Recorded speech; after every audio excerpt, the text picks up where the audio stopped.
जिज्ञासु छात्र के मन में कैसे के बाद अगला सवाल हमेशा कहाँ और कितना का आता है। तो चलिए आज हम इसी कहाँ और कितना की गुत्थी को सुलझाते हैं।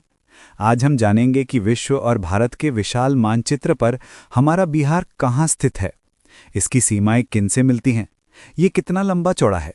ये विषय न केवल हमारी सामान्य जानकारी के लिए बल्कि परीक्षाओं में सीधे सीधे अंक दिलाने के लिए अत्यंत महत्वपूर्ण है। तो अपनी कुर्सी की पेटी बांध लीजिए, क्योंकि हम बिहार को नक्शे पर स्थापित करने जा रहे हैं। आज का हमारा विषय है अवस्थिति एवं विस्तार, location and extent of Bihar. इस विषय को हम दो मुख्य भागों में समझेंगे। अवस्थिति यानी लोकेशन, यानी अक्षांश और देशांतर के आधार पर बिहार की सटीक स्थिति। विस्तार एवं सीमाएं, यानी इसका आकार, क्षेत्रफल और इसके पड़ोसी राज्य व देश। चलिए पहले भाग से शुरू करते हैं। अवस्थिति। किसी भी जगह की सटीक स्थिति को समझने के लिए हम ग्लोब पर बनी काल्पनिक रेखाओं यानी अक्षांश और देशांतर का सहारा लेते हैं। अक्षांशीय विस्तार यानी लैटिट्यूडनल एक्सटेंट।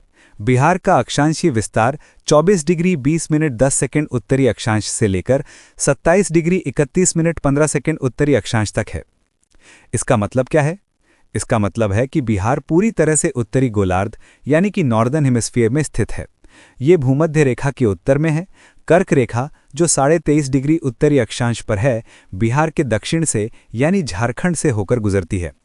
इसका सीधा प्रभाव बिहार की जलवायु पर पड़ता है, जो इसे एक उपोष्णकटिबंधीय यानी सब ट्रॉपिकल क्षेत्र बनाता है। देशांतरीय विस्तार।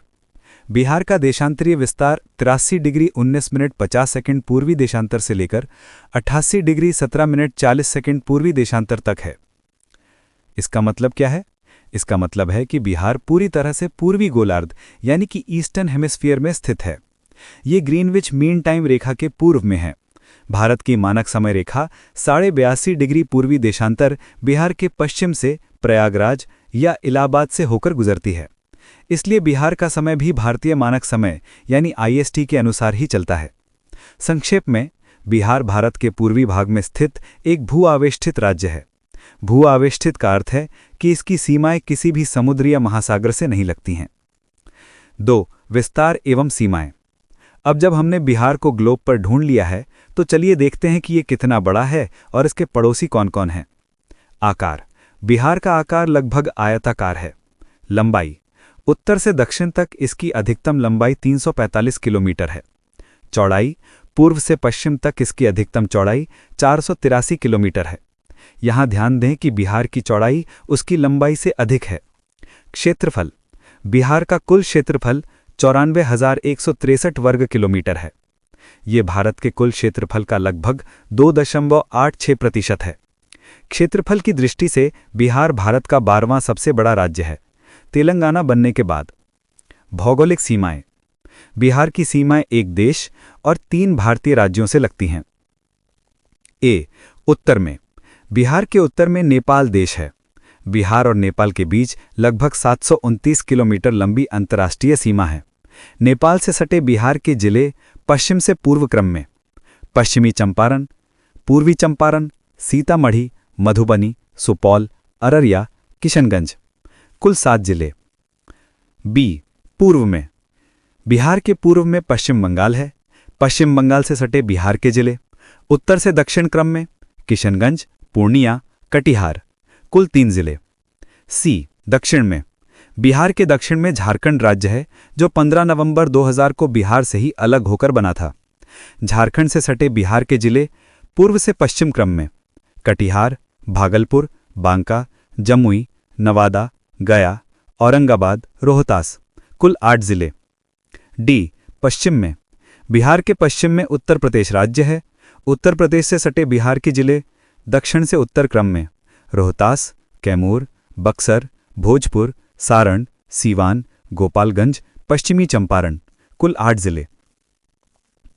रिकैप टाइम जल्दी से दोहराते हैं। अवस्थिति। अक्षांश 24 डिग्री 20 मिनट 10 सेकंड से लेकर 27 डिग्री 31 मिनट 15 सेकंड उत्तरी गोलार्ध। देशांतर 83 डिग्री 19 मिनट 50 सेकंड से लेकर 88 डिग्री 17 मिनट 40 सेकंड पूर्वी गोलार्ध। भारत में पूर्वी भारत में स्थित एक भू-आविष्ठित राज्य।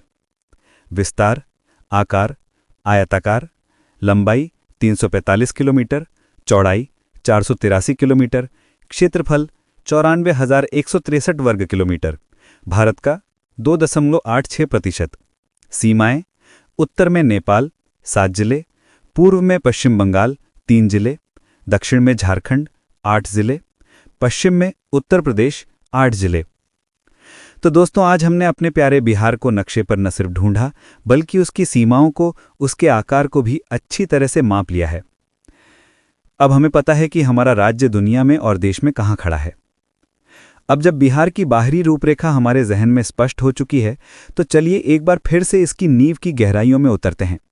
हमने पहली कड़ी में भूगर्भिक संरचना का एक परिचय लिया था, लेकिन खनिज संपदा, मिट्टी के निर्माण और परीक्षा की दृष्टि से इसका महत्व इतना अधिक है कि ये एक विस्तृत और समर्पित चर्चा की मांग करता है। तो अगली कड़ी में हम इसी विषय पर और गहराई से बात करेंगे और इससे जुड़े महत्वपूर्ण पहलुओं को खंगालेंगे। हमारा अगला विषय होगा बिहार की भूगर्भिक संरचना, एक विस्तृत विश्लेषण, geological structure of Bihar, a detailed analysis. तब तक के लिए सुनते रहिए ऑडियो गुरु। मैं आपका दोस्त मनोहर सोनी करता हूं नमस्कार।